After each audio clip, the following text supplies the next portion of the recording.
Bienvenidas y bienvenidos a su programa, ya lo dijo la Corte, en el cual analizamos los fallos emblemáticos, las sentencias más relevantes del Tribunal Constitucional de México. En esta ocasión vamos a platicar con nuestros invitados del amparo directo en revisión 5771/2015.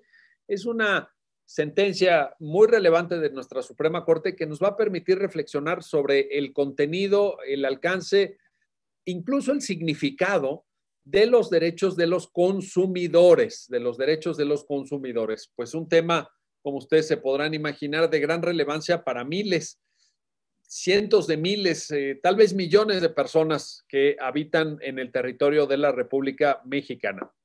Para entender esta importante sentencia, le doy la bienvenida al programa, ya lo dijo la Corte, a Ivy Guzmán. Ivy, bienvenida, ya lo dijo la Corte. Muchas gracias. Gracias a ti. Y también le doy la bienvenida al programa a Diego Ruiz. Diego, bienvenido a tu programa, ya lo dijo la Corte. Hola, muchas gracias por la invitación. Y gracias a ti por estar aquí nuevamente. Diego, te pido que nos ayudes a entender dos cuestiones que son muy relevantes, creo yo, para darle un contexto al caso. En primer lugar, te pido tengas la gentileza de indicarnos cuáles son los hechos, cuál es el contexto fáctico a partir del cual el caso surge. Y también, Diego, aprovechando, te pido que nos hables de la secuela procesal, es decir, se trata de un amparo directo en revisión y bueno, pues esto supone que ya hubo un recorrido, hubo un periplo, por usar esta denominación previa, que también nos interesa y que es importante para que luego veamos, ya cuando el asunto está a conocimiento de la Corte, pues cuáles fueron los argumentos que el Tribunal Constitucional manejó. Diego, adelante, por favor. Claro, pues bueno, este caso fue promovido por una persona física, por una señora, lo promovió como un juicio oral mercantil en contra de dos empresas, una que se dedicaba al autofinanciamiento de vehículos y la otra que se dedicaba a seguros y fianzas. Principalmente es en contra de esta empresa que se dedica al autofinanciamiento. ¿Qué pasa? Una señora y esta empresa deciden firmar un contrato de adhesión en el cual ella aporta mensualmente ciertas cantidades y la empresa como administradora lo que hace es comprar automóviles y a través de distintos mecanismos se los va asignando a estas personas que dan sus aportaciones, ¿no? En sí se llaman sistemas de comercialización consistentes en la integración de grupos de consumidores, que si lo queremos entender de una forma coloquial, se puede decir que es un poco como una tanda, ¿no? Por decirlo así. O sea, no es un crédito tal cual, o sea, sí es un financiamiento, pero no proviene de una institución bancaria. Este crédito lo otorga una empresa que no está regulada como institución financiera, pero que a través de juntar a diversos consumidores y establecer que todos pueden hacer aportaciones a plazos, eventualmente en ciertas temporalidades a cada uno de ellos les va otorgando el beneficio. En este momento, que era pues el poder tener un automóvil, ¿no? Cuando las personas finalizan sus pagos, pues entonces ya, el automóvil es de su propiedad. Lo que aquí ocurre es que la señora demandaba de esta empresa el incumplimiento de la obligación de contratar un seguro de robos y daños. Ella sufrió un siniestro y derivado de ese siniestro, pues lo que ella quería era pues poder rescindir el contrato, dado que no se había contratado el seguro que estaba estipulado, ¿no? Y para esto, el artículo 49 del reglamento de estos sistemas, que proviene de la Ley Federal de Protección al Consumidor, establecía que era obligación de la empresa el contratar ese seguro de robos y daños, aunque fuera a costa del consumidor, pero la empresa era la responsable de contratarlo, no el consumidor, ¿no? Inclusive, el mismo seguro operaba a favor de la empresa en caso de algún siniestro. La señora demanda la rescisión del contrato, demanda que se le entregue la factura y que se le paguen daños y perjuicios, pues derivado de este siniestro, ¿no? El juez oral mercantil condena a la empresa a que pague y dice, sí, en efecto, tienes razón, tenía la obligación conforme al artículo 49 del reglamento y te tiene que entregar la factura, la absuelve de daños y perjuicios y dice la cuestión sobre la responsabilidad de la entidad aseguradora, pues eso corresponde a otro mecanismo, ¿no? Que es con la Comisión Nacional de Seguros y Fianzas. Ante esta decisión, la empresa decide promover un amparo. En este amparo, lo que la empresa decía era que no se habían analizado todos los puntos relevantes de la litis ante el juez oral mercantil y que ella había cumplido con las condiciones de acuerdo al Código de Comercio. Se le concede el amparo para que se dicte otra sentencia y se determine pues cómo tiene que darse cumplimiento a este contrato, ¿no?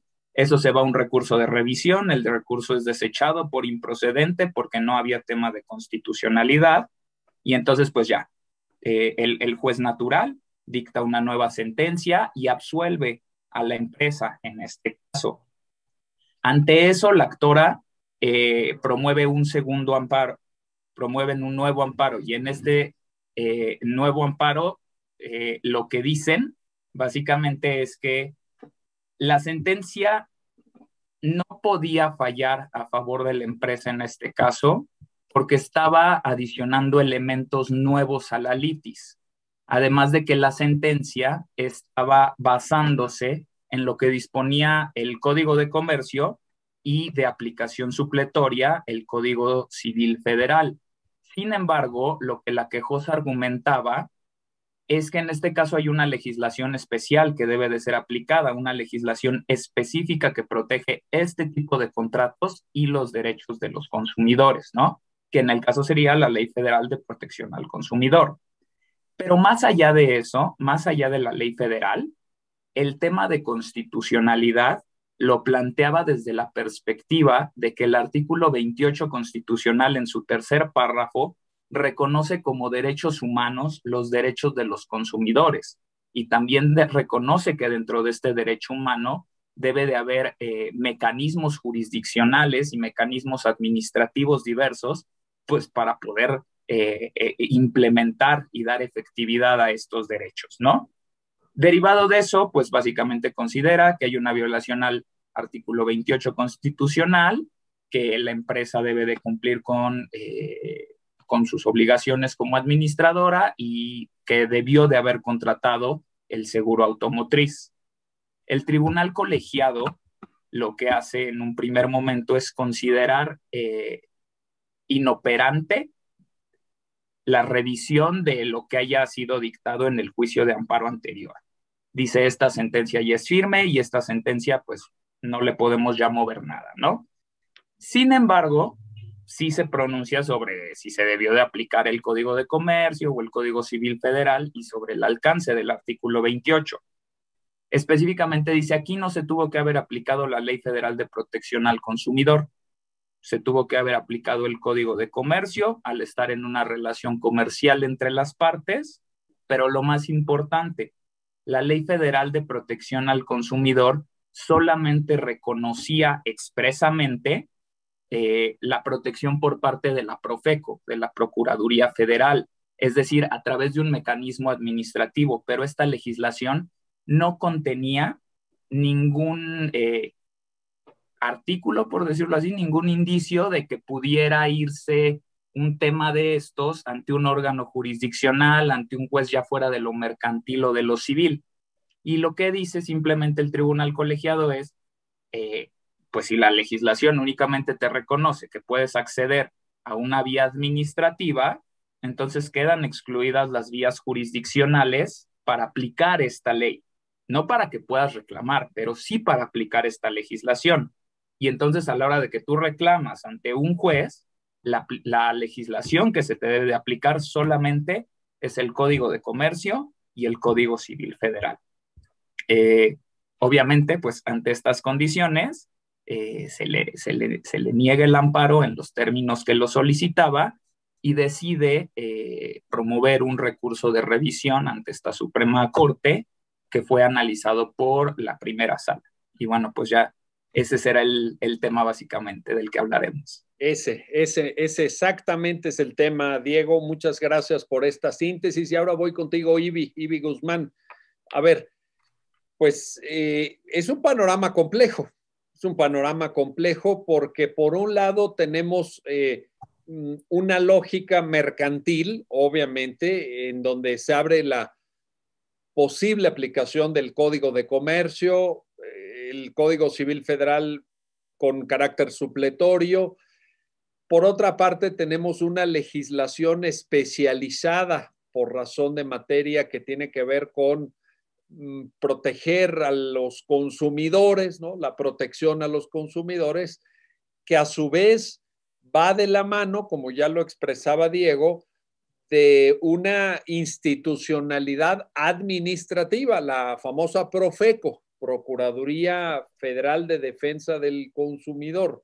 Entonces, Ivi, te pregunto, aquí lo primero que hay que dilucidar es un tema de cuál es el marco jurídico aplicable. Es un tema de antinomias, de contradicciones de jurisdicción o mecanismo administrativo. ¿Qué hay en toda esta complejidad, Ivi? Te pregunto, adelante. La problemática a la que partimos aquí es que el tribunal colegiado hizo una interpretación, como mencionaba Diego, del artículo 28 constitucional, en el cual refería que la protección del consumidor estaba más orientada a un ámbito administrativo y con la finalidad de hacer efectiva esa protección se crea la Procuraduría Federal del Consumidor, la cual es una autoridad administrativa. Y bajo el razonamiento de esta premisa, no sería aplicable la Ley Federal de Protección al Consumidor. Sin embargo, creo que hay que entender aquí unos conceptos. Primero, ¿qué es consumidor? Que de hecho podemos encontrarlo en la Ley Federal de Protección al Consumidor, que nos refiere a que el consumidor es la persona físico-moral que adquiere, realiza o disfruta como destinatario final de bienes, productos o servicios, y que es un proveedor, la persona físico-moral que en términos del Código Civil Federal, que habitual o periódicamente distribuye, vende, arrienda o concede el uso de distintos bienes y productos y servicios. Ahora, la protección a los intereses del consumidor es una protección que está elevada a rango constitucional. Está prevista dentro del mismo artículo 28 constitucional, como mencionaba Diego, en su párrafo tercero. La protección de los intereses del consumidor tiene por objeto contrarrestar las diferencias asimétricas que existen entre las relaciones de consumidores entre proveedores y consumidores. ¿Por qué? Porque es lógico que el proveedor tenga mucho más conocimiento de lo que está haciendo. Si bien podrías entenderlo como, es que es un acto comercial porque hay una persona comercial involucrada, el derecho al consumidor no es un derecho aplicable a personas en específico como tal, sino a actos determinados que podemos denominar como actos o relaciones de consumo. Y por ello se permean estas distintas esferas. No puede verse solo delimitada porque estarías restringiendo un derecho humano que, como mencionamos, ya tiene una protección. La visión de los contratos suele estar ideada como algo meramente mercantil, asumiendo que por regla el ordenamiento relativo sería el Código de Comercio. Pero gran parte de estos actos tienen una naturaleza más allá que se entienden actos de consumo, donde ya se genera una relación desigual. El consumidor per se no necesariamente está informado o tiene el conocimiento de todas las particularidades que tiene el proveedor del producto o que maneja, o sea, se enfrenta ante una asimetría estructural. Del mismo modo, por ejemplo, como fue en este caso, que fue mediante un contrato de adhesión, que son las llamadas condiciones generales, las cuales el consumidor algunas veces solo toma conocimiento como mera remisión que consta en el reverso de contrato, que son las llamadas letras chiquitas, las ilegibles, que sin conocer su texto se enfrenta contra una desigualdad en un plano técnico, jurídico, financiero entre el proveedor y el consumidor. O sea, sustituyen la normal negociación del contrato entre las partes, que son partes iguales, y se entremece por esta imposición de un texto en el cual el consumidor puede recaer constantemente en errores que se dan con cierta frecuencia, inclusive por no ser especialista en la materia y en consecuencia pues no tener la formación ni la información que el contratante que genera el mismo contrato. Entonces, esta protección es evitar una vulneración en la toma de decisiones. La necesidad del consumidor no depende estrictamente de sus elecciones racionales, por si están condicionadas a las del fabricante, que es el que induce al público a comprar sus productos, ¿no? Mediante promesas de calidad que pueden no siempre ser ciertas. Entonces, el legislador reconoce, se da cuenta de que existe esta asimetría y pueden llegar a darse abusos de derecho y busca que se evitan y sean corregidos, y por eso establece este tipo de ordenamientos que buscan proteger estos actos. Entonces aquí es muy relevante, o sea, para entender por qué se usa un distinto tipo de, así que ordenamiento, es notar la relación asimétrica presente, o sea, no es una relación entre simples particulares que estamos negociando algo y llegamos a un determinado acuerdo y podemos regularlos bajo el Código de Comercio porque somos iguales. Aquí específicamente y ya denotado constitucionalmente están en planos desiguales y hay que subsanarlo. Por eso es que entra en este juego la Ley de Protección al Consumidor y Permea no puede limitarse a una restricción meramente administrativa porque estás restringiendo un derecho humano. O sea, todas las vertientes que podría tener esta protección las estás limitando a que única y exclusivamente se puedan versar en esta esfera y no en todas aquellas en las que pueda haberse involucrado en los casos, como los consumidores y proveedores. Oye, ahora que decías esto de la letra chiquita, digo, a veces lo usamos como una figura alegórica, ¿no? Como una figura literaria, pero de verdad es chiquita. De verdad, Sí. no, es que cuesta leerlo y luego cuando son muchas cláusulas, tienes que hacer un gran esfuerzo y para permanecer concentrado haciendo ese esfuerzo de lectura con una tipografía tan pequeña, no sé, digo, ustedes se acordarán de las clases de Derecho Civil cuando explicaban el consentimiento para la celebración de un acto jurídico, no sé si ahí haya mucho consentimiento, ¿no? Y luego lo que planteas, Ivi, también me interesa subrayar esto. En materia de contratos de adhesión, ¿qué tanto puede considerarse que las partes ejercen una autonomía de la voluntad? Porque ahí más bien, y me hace mucho sentido el término que también planteas, Ivi, de la asimetría entre las partes, porque una de las partes dice, aquí está esto, si quieres acceder a este bien o a este servicio, fírmale, si no, pues con permiso, ¿verdad? Pero aquí no vamos a negociar. Entonces, parece que es un acto comercial, es un acto de comercio que estaría regido por una autonomía de la voluntad propia del derecho mercantil, pero tampoco es así. Y ahí es donde se presenta la asimetría, ¿verdad, Ivi? Es correcto, o sea, justo por eso se llama el contrato de adhesión, te estás adhiriendo a lo que ya está expuesto, ya está pactado por una parte, no se da este juego de negociación de qué nos conviene o qué no, simplemente es, si quieres, adelante. Y la verdad creo que muchos pecamos de lo mismo, de cuántas veces no damos aceptar términos y condiciones para ver distintas páginas o lo que sea y no sabes ni qué datos estás promoviendo o a qué estás accediendo. Entonces, cuando se permean estas relaciones, o sea, lo que busca esta protección al consumidor es que en el plano contractual, la finalidad consiste en restablecer este equilibrio contractual que debe existir entre las partes en relación a un consumo y que muchas veces se rompe por la superioridad ejecutiva del profesional, que en un plano técnico y económico tiene las condiciones y conocimientos mucho más amplios que el consumidor. Entonces, ¿qué está pasando aquí? Hay un orden público económico, por llamarlo de alguna forma. Existe una tendencia en el sentido de proteger económicamente al más débil frente al más fuerte.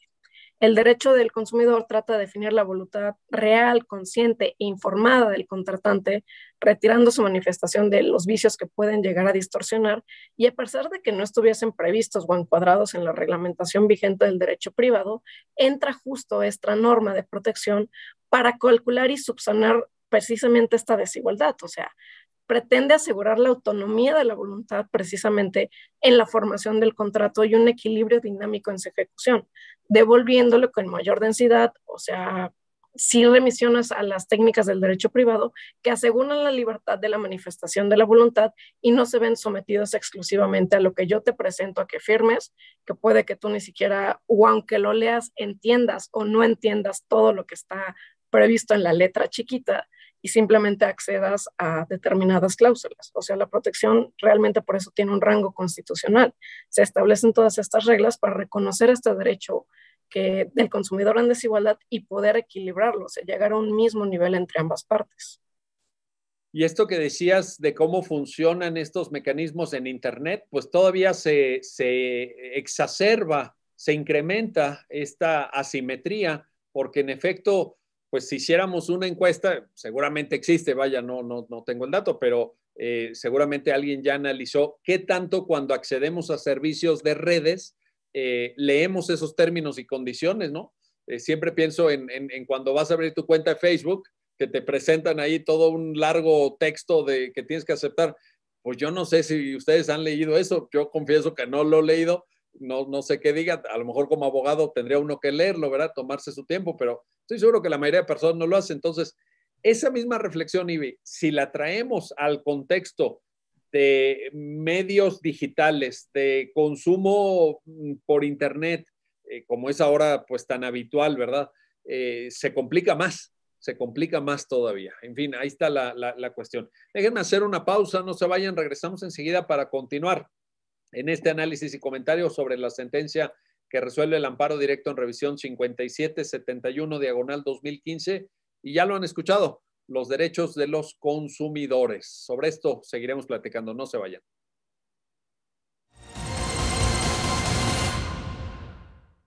Ya estamos de vuelta, ya estamos de regreso. En su programa, ya lo dijo la Corte, estamos comentando con nuestros invitados el amparo directo en revisión 5771/2015 y todo lo que tiene que ver con el derecho de los consumidores, la protección de las relaciones jurídicas de consumo. Regreso contigo, Diego Ruiz, para plantearte esto. En esa lógica que nos comentaba Ibi Guzmán, no podemos pensar que la relación jurídica de consumo es una relación librada en la manera tradicional de entender el derecho privado.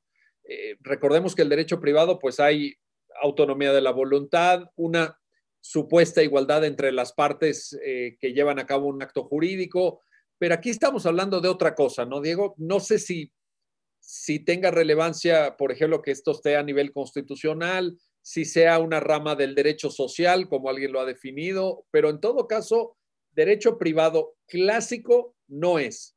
O sí, Diego, explícanos esa parte.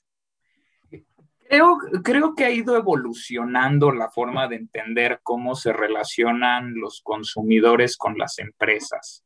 O sea, creo que en un primer momento, hace algunos siglos, antes de que hubiera empresas que son estos monstruos de hoy en día con miles de trabajadores y con presencia pues en muchos países del mundo, estábamos en una situación que era un poco más balanceada, donde realmente las partes podían llegar a un acuerdo, ¿no? O sea, se me ocurre, vamos, las relaciones comerciales estrictamente privadas siguen existiendo en muchos aspectos, ¿no? Si yo voy a un mercado y le compro a la señora del mercado, pues es una relación totalmente privada, ¿no? Sin embargo, lo cierto es que pues muchos países se han preocupado por el hecho de que las empresas, cuando alcanzan un nivel muy grande, están en una posición de ventaja respecto de los consumidores. Y esta asimetría es lo que justo busca darle una protección especial a la parte que está en una situación de desventaja en esa relación. No diría que dejan de ser relaciones privadas ni relaciones comerciales, simplemente que ante la desigualdad fáctica que existe, el legislador lo que dice es, tenemos que establecer un piso mínimo de condiciones para garantizar ciertos derechos que de todos modos tenemos que proteger, ¿no? Creo que aquí es muy importante también recordar que si bien esto ya viene desde 1983, que fue la reforma a la Constitución, lo cierto es que el tema de empresas y derechos humanos hoy en día es un tema sumamente vigente. Esta idea de que las empresas tienen la capacidad también de transgredir derechos humanos y también tienen que asegurar mecanismos tanto para evitar violaciones como para repararlas en caso de cometerlas, ya lo estaba pensando el legislador desde 1983. Y lo que buscaba en concreto era decir, esto no se sustrae de las relaciones comerciales, esto no se sustrae del ámbito privado, pero vamos a garantizar que se proteja la vida, la salud y la seguridad de los consumidores, que se les dé información adecuada sobre los productos y los servicios que se ofrecen, que en caso de que haya un daño de cualquier tipo, existan mecanismos para que este sea reparado. Y lo último, que exista una protección efectiva a través de diversas vías.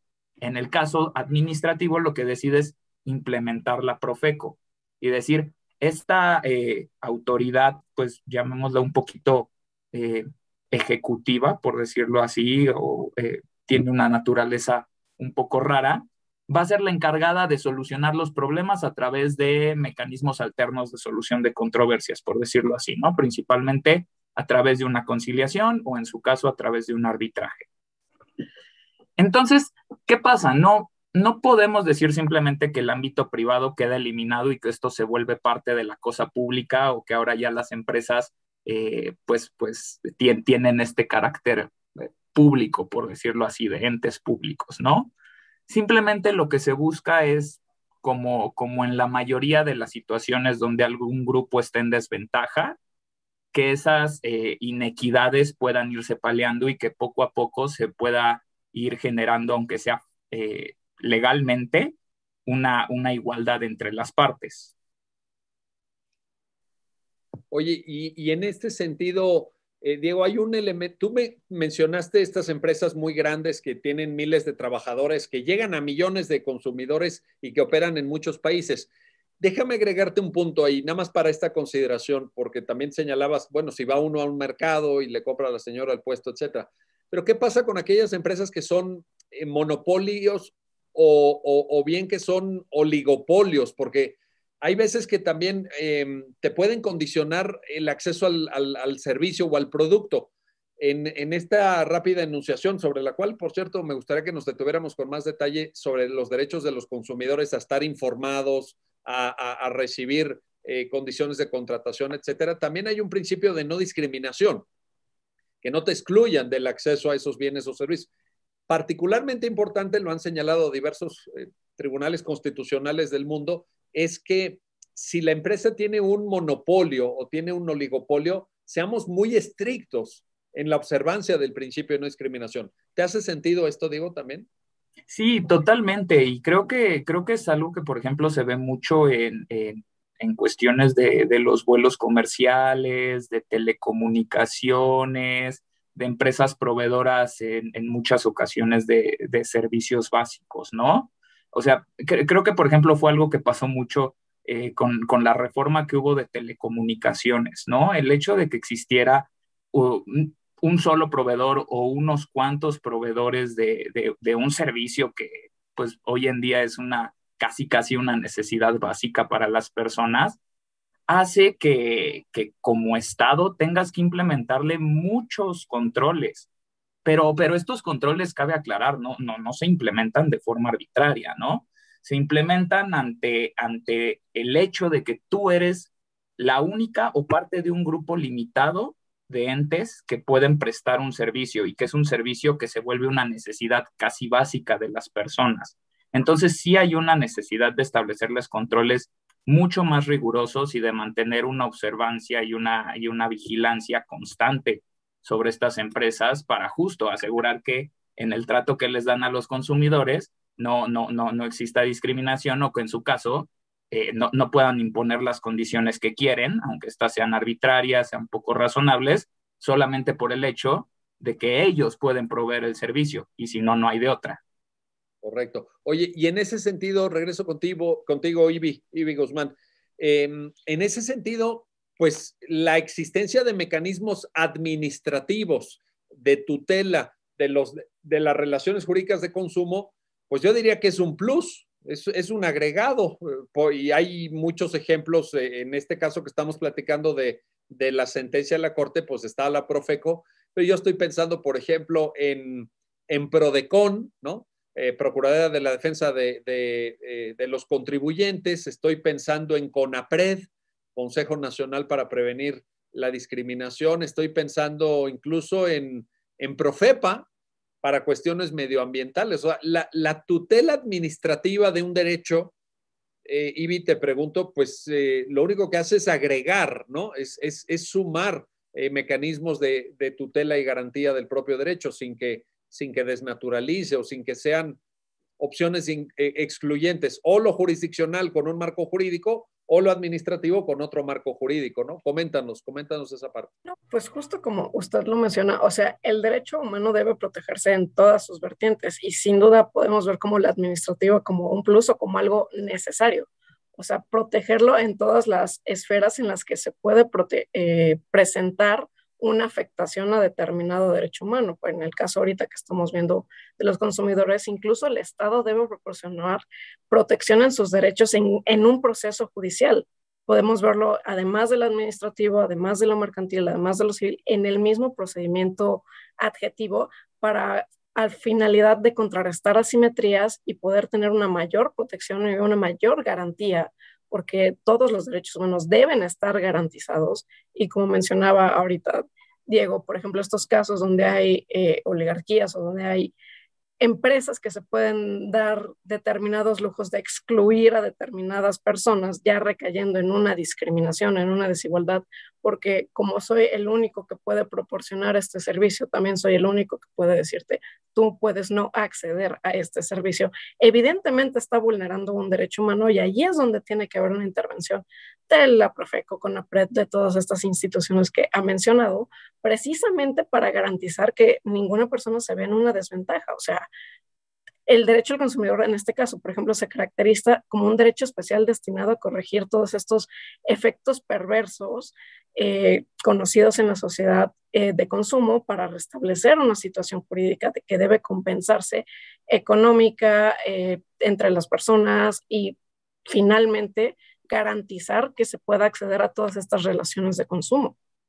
Sin embargo, parecería que en la reflexión de las instancias anteriores, en este caso, IBIC, antes de que el caso se llegara al análisis de la Corte, parece que esta reflexión que tú nos compartes no era aceptada. Más bien ellos decían, aquí hay una relación comercial, el Código de Comercio establece estas reglas en materia de carga probatoria, con una supletoriedad del Código Civil, y más bien decían, nos vamos por aquí, ¿no? Nos vamos por una visión más tradicional, no tanto enfocada en el sentido que tú estás apuntando, ¿no? Sí, como que justo tenían una delimitación como ya establecida en atención a que había una normativa que parecía que prevía todos los supuestos del caso, ¿no? O sea, vemos como hay una relación con una empresa automotriz, entonces seguramente es una relación comercial y vamos a etiquetarlo como tal y regularlo como tal, pero no se analiza como toda la multidisciplinariedad e integridad que conllevaba la relación de consumo per se.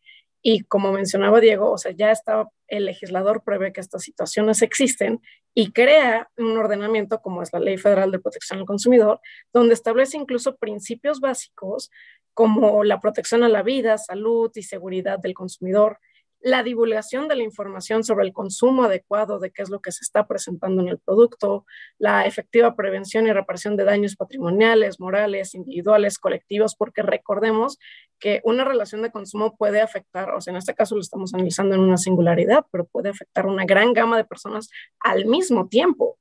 Y esa relación a poco la vamos a etiquetar solo exclusivamente como una relación entre iguales cuando hay número incontable de afectados y una empresa, o por regla general una empresa, que tiene un conocimiento aventajado sobre la situación.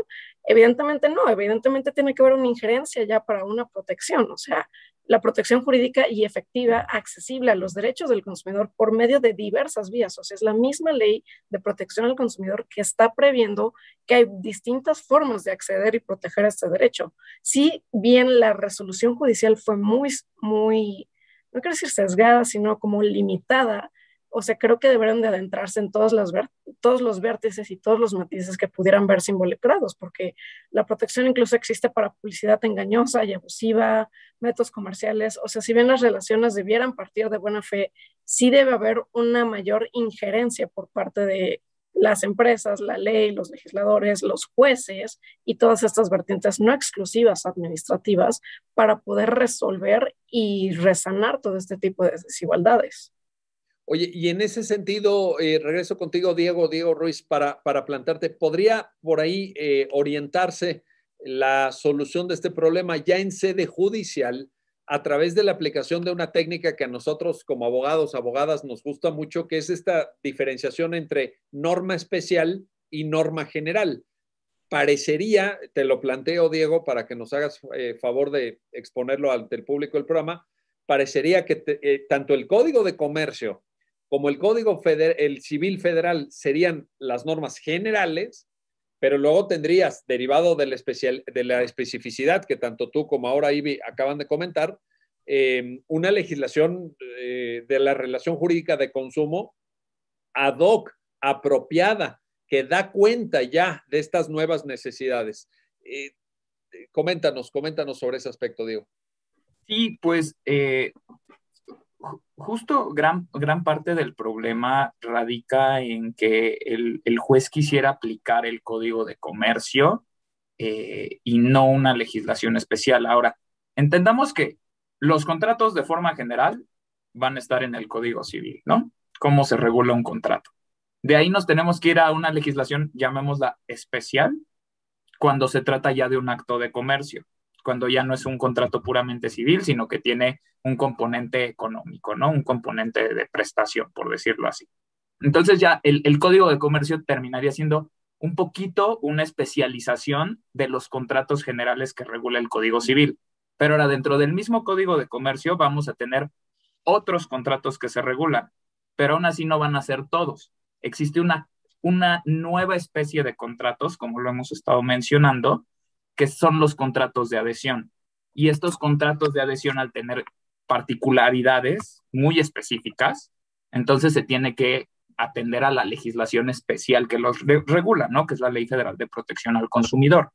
Inclusive cuando el juez en su momento recurrió al Código de Comercio, no lo hizo con base en las disposiciones que regulaban un contrato de adhesión, sino el de una compraventa de un bien mueble en términos generales, ¿no? Entonces, ahí de entrada vemos el problema de no haber atendido a la legislación especializada. Claramente sí, la Ley Federal de Protección al Consumidor no dice en ningún artículo cómo estas normas podrán ser aplicadas por los jueces mercantiles, ¿no? Por los jueces mercantiles de las entidades federativas o federales. Sí, no lo dice, pero tampoco hay alguna prohibición expresa ni nada en ese sentido, ¿no? A final de cuentas sigue siendo una legislación que aplica en temas comerciales, en temas mercantiles, y que sí tiene una naturaleza especializada. La importancia de atender esta legislación especializada radica en que al aplicarse cláusulas de contratos diversos, con naturalezas diversas, lo que dejamos de atender es lo más importante de este punto, que es la relación de asimetría y la protección reforzada, llamémoslo así, que tienen los consumidores cuando están en esta posición de desventaja. Creo que básicamente por eso es porque la legislación especializada tiene que prevalecer sobre la legislación general, y creo que es una de las reglas máximas del derecho para resolver un conflicto entre dos normas, ¿no? Oye, pero en ese sentido, por ejemplo, Ivy, ahora regreso contigo para esto. ¿Qué tan relevante es que en esta misma lógica que Diego está exponiendo de que tenemos norma general, tenemos norma especializada? La norma especializada te permite dar cuenta de la asimetría. Es una relación asimétrica, no es una relación ni civil ni mercantil ordinaria como fue concebida, incluso, pues yo te diría, desde el derecho romano, en términos de un cierto equilibrio entre las partes. Pero te planteo esto. ¿Qué tan relevante es a la hora de desarrollar esa argumentación que en sede administrativa exista un organismo especializado de salvaguarda de esa relación de consumo? Porque el tribunal inferior, si no entiendo mal, lo que estaba diciendo es, oiga, pues si usted quería que le aplicaran la Ley Federal de Protección al Consumidor, pues hubiera ido a Profeco, pero usted vino a un tribunal y en este tribunal aplicamos el Código de Comercio y el Código Civil Federal. ¿Qué tan relevante es esa institucionalidad de tutela administrativa de los derechos de los consumidores, Ivy? Pues en primera, lo que creo que lo que hizo el juez al hacer este pronunciamiento fue una limitación al derecho, ¿no? O sea, está cerrando y además está afectando como la economía procesal y el derecho a acceso a la justicia, porque es no solo lo tienes que ver en esta vía, pero tienes que resolverlo en esta otra vía. Entonces el consumidor, en vez de analizar que se encontraba ya de por sí en una situación de desventaja frente a la empresa proveedora, no solo le está dificultando el acceso a la justicia y el problema al que buscaba una resolución, al entreverlo solo como una relación entre particulares y dejar de aplicar la Ley Federal de Protección al Consumidor, sino que al remitirla, tener que realizar otro procedimiento, o sea, vuelve más gravoso el acceso a la justicia y aumenta incluso la brecha de desigualdad porque el proveedor no tiene que defenderse ya en dos esferas administrativas, con que en la esfera administrativa y en la esfera judicial, con que se defiende meramente en la esfera judicial, no lo están remitiendo al proveedor a que tenga que salvaguardar sus propios intereses en otra esfera administrativa. Sin embargo, al consumidor que de por sí ya está en una desigualdad, es como, bueno, además de que no voy a mezclar la interdisciplinaridad porque esto es exclusivamente administrativo, tú eres quien, si tienes el interés, tienes que remitirte a otra esfera y hacer todo un procedimiento administrativo, además del judicial que estás llevando en estos momentos. O si te limitas al judicial, pero con las reglas del derecho privado, digamos, Código de Comercio y Código Civil Federal. Y pierdes tu protección ya prevista como consumidor porque estás escogiendo esta vía donde yo estoy limitando qué tanto va a premiar tu derecho humano como consumidor. Es más, ni siquiera lo estoy limitando, no te estoy analizando como consumidor en este proceso judicial, te estoy analizando como un particular en una relación de comercio. Y por tanto el tema de la simetría se deja a un lado. Es correcto. Ahí ya no hay nada que decir. Sí, no hay nada estás agravando el acceso a la justicia de un consumidor. Ahí está el problema. Bueno, vamos a hacer una pausa, no se vayan, regresamos enseguida para continuar en esta conversación sobre el amparo directo en revisión 5771, diagonal 2015, y toda esta problemática de, pues, cómo hacemos efectivos los derechos de los consumidores. Creo que el planteamiento de fondo es ese, cómo tutelamos, sea en sede jurisdiccional o en sede administrativa, las relaciones jurídicas de consumo. Sobre esto seguiremos platicando enseguida. No se vayan, regresamos en unos momentos. Ya estamos de vuelta, ya estamos de regreso en su programa, ya lo dijo la Corte, para continuar en el análisis de esta sentencia, la que resuelve el amparo directo en revisión 5771, diagonal 2015, y la protección de los derechos de los consumidores. Regreso contigo, Diego Ruiz, para plantearte esto. Me da la impresión que cuando hablamos de los derechos de los consumidores, estamos hablando de un sector muy frágil del ordenamiento jurídico mexicano, de un sector, tú remitías y evidentemente tienes toda la razón, a la reforma constitucional de 1983, al artículo 28, la creación también en esa década de la Profeco, pero sí, me parece que sigue habiendo un gran desconocimiento. Estoy hablando en términos generales, ¿no? En el promedio de la población mexicana, de estos derechos y sobre todo de su contenido, de qué es, de qué hablamos cuando hablamos de los derechos de los consumidores. Cuéntanos un poquito más. En primer lugar, te plantearía, Diego, como punto de arranque, ¿estamos hablando de derechos humanos o de qué, o que cuando hablamos de derechos de los consumidores, ¿de qué hablamos? Cuéntanos, Diego. Pues, creo que su estatus como derechos humanos, así como derechos humanos de los consumidores, es algo que se ha debatido. Vamos, o sea, claramente estamos hablando de derechos humanos, ¿no?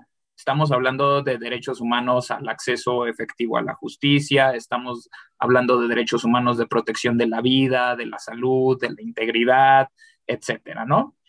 Creo que el tema todavía está muy vigente sobre si es un derecho humano en específico de los consumidores o derechos humanos que tienen ciertas implicaciones en las relaciones de consumo de las personas, ¿no? Pero para el efecto de la sentencia, como la sentencia lo cataloga, es el artículo 28 en el tercer párrafo, dice que sí debe de haber una ley que proteja los derechos de los consumidores. Entonces, cuando menos, sí es un derecho que tiene un rango constitucional, ¿no? Y que puede encontrar anclaje y que puede tomar elementos de otros derechos humanos reconocidos, como en este caso el acceso efectivo a la justicia, ¿no? Creo que sobre todo la protección hacia los consumidores va enfocada en el hecho de que no necesariamente somos conscientes cuando estamos en ese momento de las implicaciones que puede tener un producto o de las implicaciones que puede tener un acuerdo al que estemos llegando, ¿no? Eh, Trataré de hacer un símil, por ejemplo, en algún momento cuando se sacaban estos avisos de protección de datos personales, cuando tú se los dabas a una empresa, y que eran avisos tremendos con cientos de cláusulas inentendibles que simplemente las personas no los leían y no sabían qué hacer. Y entonces se dijo, ¿saben qué? Vamos a sacar avisos simplificados. Un aviso en el que en una hoja te digo todas las condiciones, o sea, las básicas que necesitas entender y sobre eso vamos trabajando, ¿no? ¿Pero para qué? Para que tú realmente me puedas dar un consentimiento informado. Un poco va sobre esa misma lógica. Yo no puedo saber todos los procedimientos técnicos para elaborar un producto, todas las especificaciones para tal vez mantener un producto en estado óptimo o saber, digamos, las afectaciones que me puede generar, etcétera, ¿no? Entonces, bajo esta misma lógica, buscamos que las empresas se hagan responsables y den la información necesaria a los consumidores sobre lo que están aceptando y sobre todas las condiciones que esto implica, pero que ya esa información no se tenga que dar en un documento que el consumidor jamás va a entender, porque entonces pues la información simplemente no se dio, ¿no? O sea, sí, ahí está, qué bueno, pero si no se entiende no sirve de nada. Se trata de hacer justo regulaciones en las que los consumidores puedan, sin necesidad de todas esas especificaciones técnicas o condiciones legales, entender claramente a lo que se están comprometiendo en estas relaciones, ¿no? Y sobre todo, también asegurar que cuando las empresas fabrican algo de mala calidad, no proveen un servicio adecuado, cometen algún error, generan voluntaria o involuntariamente algún daño a algún consumidor, etcétera, las mismas personas puedan tener una forma de solucionarlo. Pero esta forma de solucionarlo se debe de entender amplia para las personas. Las personas deben de tener la facultad de intentar solucionarlo por la mayor cantidad de mecanismos que deseen. Obviamente se establece un mecanismo administrativo al ser considerado el más fácil, el que te evita problemas, el que no va a tener formalismos innecesarios, el que va a durar unos cuantos meses, un par de audiencias de conciliación y listo. Pero de eso a que quedes automáticamente excluido de otros mecanismos para poder acceder, pues ya es un tema diferente, ¿no?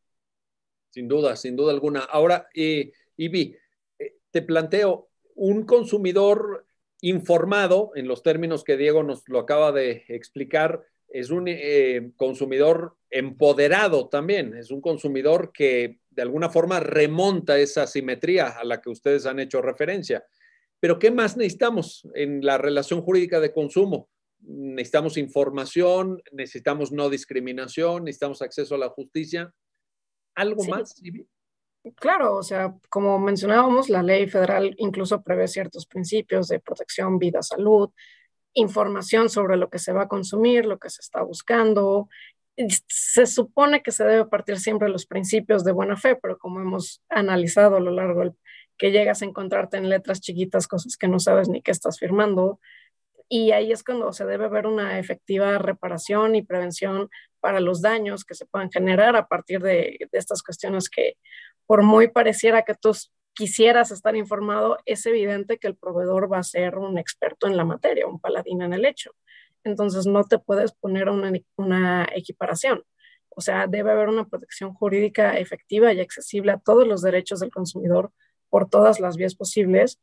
Y justo como o como analiza la sentencia, es que el derecho fundamental del consumidor debe estar al alcance y en todas las vertientes jurídicas que emanan las relaciones de consumo. O sea, no podemos solo establecerlo en determinados aspectos y prever que ya por el simple hecho de estar o estar previstas en una norma van a darse ipso facto en todas las relaciones de consumo. O sea, sí deben de preverse, garantizarse y hacer que sean efectivas en todas ellas.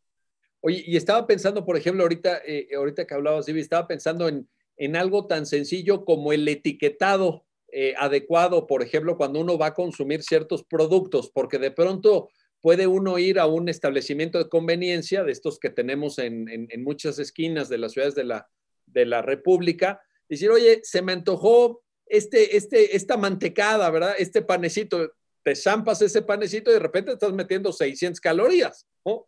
Y dices, oye, ¿por qué será que, no? ¿Será que en la pandemia la ropa se hizo chiquita, no? Todo el tiempo que guardamos los pantalones y los sacos en la pandemia en el closet, ¿será que se hizo chiquito? No, es que tú a veces ni sabes ni te imaginas lo que estás consumiendo.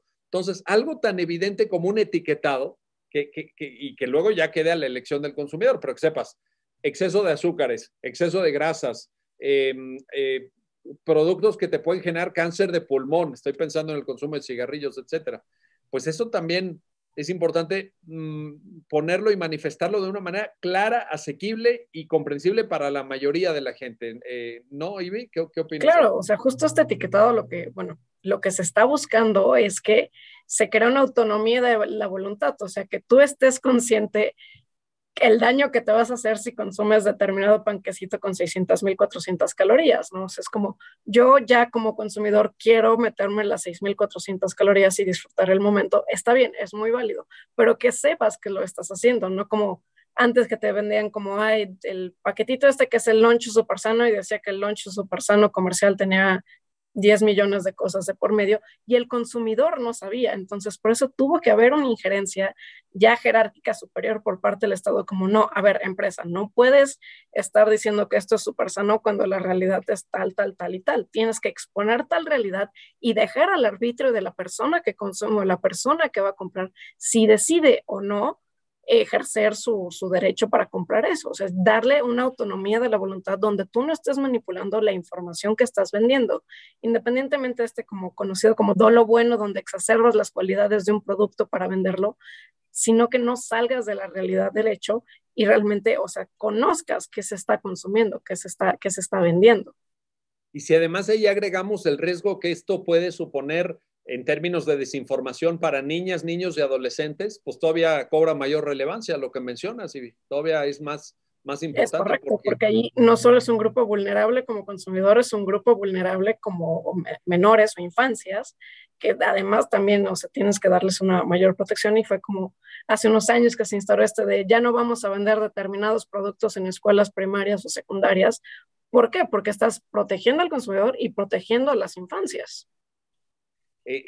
Algo tan increíble, a veces no lo pensamos y no nos damos cuenta de la relevancia práctica que esto tiene para la construcción de buenos niveles de salud en la infancia, pero algo tan terrible como que en las escuelas no hubiera bebederos de agua en condiciones óptimas de consumo humano, y sin embargo hubiera tienditas que vendían refrescos, ¿no? A niños, para que en el recreo se tomaran una soda, como se dice, un refresco de estos azucarados con altos niveles calóricos, etcétera, pero que no pudieran tomar agua si les daba sed en el recreo. Es algo tan básico, tan elemental como eso, que tiene una grave repercusión luego en términos del sistema de salud, de incidencia de diabetes, de enfermedades pues de toda naturaleza. Ahora, quiero plantearte esto, Diego, regreso contigo. Nos platicaste al inicio del programa cómo llega el caso a la Corte. Cuéntanos el final. Ya tenemos una exposición, creo, bastante amplia de los argumentos que se manejaron. ¿Cuál es el efecto de la resolución que dicta la Suprema Corte? Diego, por favor. Okay. La Corte lo que dice es que la interpretación del tribunal colegiado fue insuficiente, fue inadecuada. Dice que, en efecto, derivado del artículo 28, sí se reconoce que deben de existir medios administrativos para solucionar esto, pero que el artículo 28 en su tercer párrafo no dice que esos sean los únicos medios que deben de existir y que ese artículo debe de ser entendido junto con el principio pro persona, en primer lugar, y también con el derecho de acceso a la justicia, que está en el artículo 17. Entonces, derivado de esto, lo que se debió, bueno, no lo dice textualmente la sentencia, pero lo da a entender, lo que debió haber pasado más bien es que la Ley Federal de Protección al Consumidor debió tener un artículo que dijera que esto sí se podía recurrir por la vía jurisdiccional, ¿no? Pero ante la falta de ese artículo, ante la falta de ese precepto, el juzgador no lo puede entender como que la vía está limitada o como que la vía está prohibida o que la vía es inexistente. Al contrario, debe de entenderlo como que dentro de sus facultades también puede aplicar esa legislación al no estar prohibido que se aplique y al ser la legislación que aplica especialmente en el caso. Derivado de esto, recordemos que la Corte conoció este caso como un amparo directo en revisión, que es una forma diferente de conocer los casos donde no se pueden abordar todos los puntos, y en consecuencia solamente resolvió cuál era la interpretación correcta del artículo 28 constitucional.